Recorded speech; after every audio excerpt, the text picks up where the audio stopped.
बेटाई मार के जिधर जिधर ये जाते हैं। जे हमरा के आंख दिले बा डॉक्टर साहब।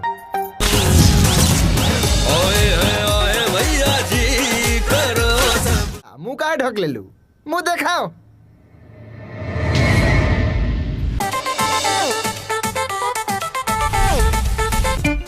अरे गुड्डी है जा। प्रणाम मामा।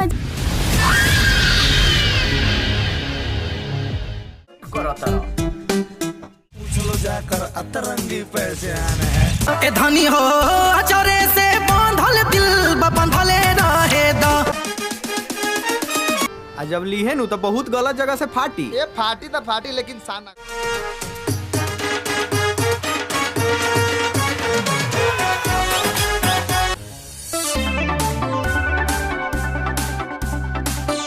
अब सोच, एगो आंगना में तोहनी के दूधू को भौजाई रही त कितना मजा आई।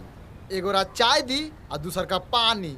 दाज अलग है लौंडों की ये जान है। गाँव जब दावा लिख दो तनी, टाइम टू टाइम खाइत रहियो।